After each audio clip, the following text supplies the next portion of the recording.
Hello my dear friends. आज हम बात करने वाले हैं how to cope with exam stress. मैं कहना चाहती हूँ a little stress can be good. It can be the motivational push जो आपको कोई भी काम करने के लिए उकसा सकता है। पर अगर वही स्ट्रेस थोड़ा सा ज़्यादा हो जाए तो वो आपको पूरा अपने अंदर एब्जॉर्ब कर लेता है। It becomes unhealthy and it hinders your exam performance and general physical and mental well-being.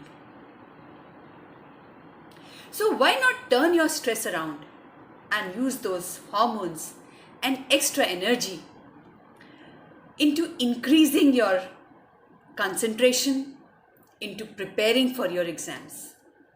जैसे कि हम सब जानते हैं स्पोर्ट्स परफॉर्मेंस के लिए एड्रेनालिन होता है, बॉडी पंप करता है, हार्ट तेज पंप करता है and we perform better in sports. So why not try and use that adrenaline urge or surge for your advantage to maximize your exam performance. But actually, what is stress?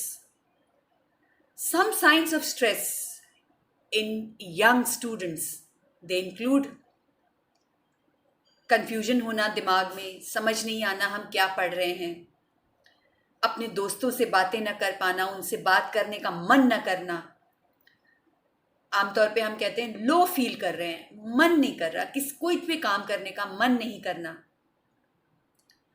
कोई decision ना ले पाना किसी भी चीज़ के लिए, एक lack of motivation to do anything for that matter, नींद ना आना, या सो गए तो बिस्तर से उठने की इच्छा ना होना, अरे अभी नहीं उठते, थोड़ी देर में उठेंगे, थोड़ी देर में उठेंगे.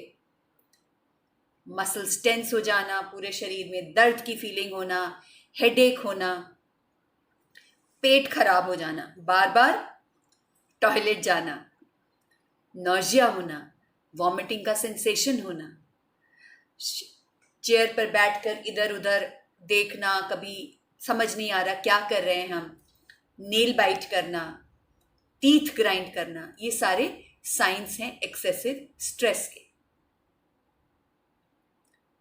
But why do you all और why do we all experience exam stress? मैंने भी स्ट्रेस एक्सपीरियंस किया है, होता ही है, पर क्यों होता है? हम किस चीज से डरते हैं?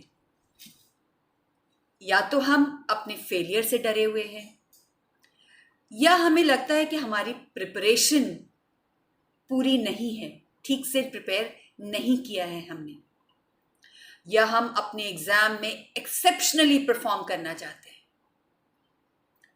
या हमारे पास समय कम है पढ़ने के लिए, पहले कुछ किसी कारणवश हम नहीं पढ़ पाए और अब समय कम है, ऐसा लगता है कि हम अच्छा नहीं कर पाएंगे. एक कंफ्यूज्ड स्टेट ऑफ माइंड है, समझ में नहीं आ रहा कि क्या हो रहा है. दूसरों के साथ कंपटीशन है, मेरे फ्रेंड के पिछली बार 100 में से 100 आए थे मैथ्स में और मेरे सिर्फ 90. दूसरों से कंपटीशन. या जीवन में बहुत कुछ चल रहा है, घर में कुछ परेशानी है, दादाजी बीमार हो गए, पेरेंट्स में कुछ प्रॉब्लम है, किसी को कोविड हो गया, and so many other things can be there. लेकिन ये सब बातें तो हमने कर ली कि एग्जाम स्ट्रेस क्यों होता है, क्या उसके सिम्टम्स होते हैं, बट अब उसके लिए करें क्या? सबसे पहले अच्छी पढ़ने की आदतें डालें, जैसे एक शांत जगह में, away from TV, radio, distractions. Kitchen की सीटी की आवाज़ भी डिस्ट्रैक्ट करती है कुछ बच्चों को, होता है, पर किसी को नहीं भी करती. तो जो चीज़ आपको डिस्ट्रैक्ट करती है, आपको पढ़ने से हटाती है, उस जगह से हटें और किसी शांत वातावरण में जाकर के कमरे में बैठ के अपनी टेबल को वहाँ सेट करें. सदा टेबल और चेयर पर बैठ के पढ़ने की हैबिट डालें. एक स्टडी टेबल को प्रॉपरली ऑर्गेनाइज करें। अगर बहुत सारी चीजें इधर उधर फैली हुई होंगी तो फोकस नहीं रहता। अपनी स्टडी टेबल को प्रॉपरली ऑर्गेनाइज करें, सिर्फ उतनी चीजें रखें जो आपके उस वक्त काम में आने वाली हैं। सबसे पहले पता करें कि पढ़ना क्या है। Actually what is the syllabus नहीं भी पता, अपने टीचर से पूछिए, वेबसाइट पे जाइए, इतनी सारे तरीके हैं, पर कंफ्यूज्ड मत रहिए।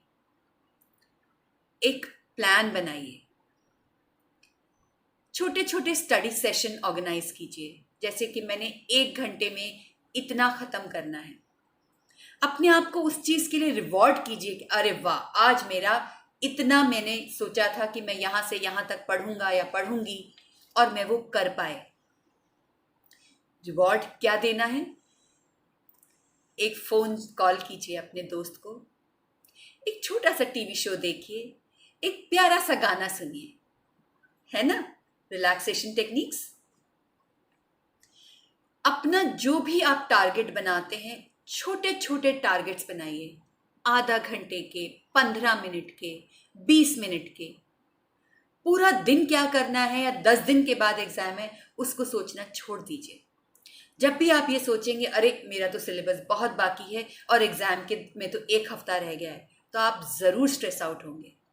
लेकिन अगर आप ये सोचेंगे कि मैंने आज के लिए अपना टारगेट टाइम टेबल में ये बनाया था कि मैंने को आज इतना सिलेबस फिनिश करना है, तो आपका स्ट्रेस स्वतः ही कम हो जाएगा। Take regular short breaks. क्या करेंगे? अरे उठ के जाइए, मम्मी से पानी मंगाने की बजाय खुद जाके किचन में से, फ्रिज में से बॉटल निकालिए, एक घूंट पानी पीजिए। ठंडे ठंडे पानी से अपने आप ही दिमाग शांत हो जाएगा। छोटा सा वॉक करके आइए। आपके घर में कोई पेट है, कुत्ता, बिल्ली, कुछ भी हो सकता है, छोटा सा पैरट भी हो सकता है, उससे 2-3 मिनट, 15 मिनट खेल लीजिए। देखिए कैसे रिलैक्सेशन होती है। कोई चीज नहीं समझ आ रही है या इसके बाद भी आपको बहुत ज्यादा स्ट्रेस में है, ask for help. Please do ask your teachers, your friends, your brother, sister, parents, सब आपकी मदद के लिए हैं। आप मांगिए तो सही, मदद मांगने से ही मिलेगी। किसी को समझ नहीं आता कि इस समय आपको स्ट्रेस इस चीज का हो रहा है जब तक कि आप अपने मुंह से नहीं बोलेंगे उसको। सो please do ask for help. Life में उन पर्टिकुलर एग्जाम प्रिपरेटरी डेज में अपनी लाइफ में एक रूटीन लाने की कोशिश कीजिए। खाना समय पर खाएं, बाथरूम समय पर जाएं, नहाएं समय पर, खाना समय पर खाएं, सोएं समय पर। एक बहुत इंपॉर्टेंट बात है, पता है कि हमारा सिलेबस बहुत बाकी है, लेकिन फिर भी a good night sleep, at least 7 to 8 hours sleep at night is must. अरे आप 18 घंटे से पढ़ रहे हो, वो जो ब्रेन है उसको भी तो रिचार्जिंग चाहिए। आपका सेलफोन भी डिस्चार्ज हो जाता है, फिर ये तो ह्यूमन बॉडी है, it needs to be recharged. So please do sleep on time. Focus कभी ना खत्म होने दें। अपनी पढ़ाई के, जो आज मुझे ये करना है, इस चीज पे फोकस मेंटेन करके रखिए। डिस्ट्रैक्शंस बहुत होंगी। आज घर में गेस्ट आ रहे हैं, आज होली है, आज दिवाली है, आज सो मेनी अदर थिंग्स, आज मेरे इस फ्रेंड का बर्थडे है। But please do not lose focus. आप इन सब चीजों के लिए आप 15 मिनट, 20 मिनट निकाल लीजिए, पर अपना फोकस पढ़ाई पर रखें। Avoid junk food, chips, cold drinks, pizza, cakes. पता है क्यों अवॉइड करने के लिए बोल रही हूं? जंक फूड से शुगर लेवल सडनली राइज होता है और फिर सडनली ही गिर जाता है। तो आपका मूड सडनली अपलिफ्ट हुआ और फिर सडनली आप फिर स्ट्रेस में आ गए, ओहो मन नहीं लग रहा। सो इसलिए ईट अ बैलेंस्ड डाइट, स्ट्रेस भी कम करती है। Full of vegetables, fruits, nuts, सब कुछ खाइए, कम अमाउंट में खाइए, थोड़े थोड़े टाइम के बाद खाइए। हर 2 घंटे पे कुछ ना कुछ खाइए, चाहे एक एप्पल खाइए, एक सेब खाइए, एक संतरा खाइए, एक केला खाइए। थोड़े थोड़े टाइम के बाद कुछ कुछ खाते रहिए। इन सब एक्टिविटीज के बाद, फोकस के बाद, रिलैक्सेशन एक्टिविटीज बहुत इंपॉर्टेंट है। दिमाग कंटिन्यूअसली काम कर रहा है, आपका शरीर उसी पोजीशन में बैठा हुआ है। क्या करें? डीप ब्रीदिंग, अपनी चेयर पे बैठ के प्राणायाम कर सकते हैं, डीप ब्रीदिंग एक्सरसाइजेस कर सकते हैं, मेडिटेशन कर सकते हैं, म्यूजिक सुन सकते हैं। कुछ बच्चे योगा में पार्टिसिपेट कर सकते हैं। पक्की बात है, योगा से होगा। और सबसे important, try to maintain your hydration. आप पंखे में भी बैठे हैं, गर्मी का मौसम है, पानी आपको प्यास नहीं भी लगती है तो भी थोड़ी देर बाद पीते रहिए, क्योंकि शरीर से पसीना निकलता रहेगा, दिमाग का कंफ्यूजन बढ़ जाता है अगर पानी की रिक्वायरमेंट, अगर आपने पानी टाइम से नहीं पीते हैं तो। ये तो बात हमने करी एग्जाम डेज में प्रिपरेशन की। अब एग्जाम डे आ गया, द डी डे। उस दिन हम क्या करें? सबसे पहले एक रात पहले अपना सारा सामान ऑर्गेनाइज करके रखिए जो आपको अगले दिन ले करके जाना है। Pen, pencil, hardboard, admit card, सबसे important. Everything, if you are prepared, your mind will be less stressed. Then have a light fulfilling breakfast. Cake pizza नहीं खाइएगा, कुछ जो मम्मी आपकी बना के आपको खिलाती हैं। रोटी हो सकती है, पराठा हो सकता है, अंडा ब्रेड हो सकता है, दूध हो सकता है, सो दैट एक कंटिन्यूअस लेवल फॉर 3 से 4 घंटे का जो आपका एग्जाम है, उस पीरियड में आपके दिमाग में शुगर लेवल्स मेंटेन रहेंगे। That is a must. एक और बड़ी इंपॉर्टेंट बात, एग्जाम हॉल में जाने से पहले एक बार टॉयलेट जरूर होकर के आइए, नहीं तो स्ट्रेस की वजह से आपको एग्जाम पेपर पढ़ते ही वापस वहां जाने की जरूरत पड़ेगी। Get my point?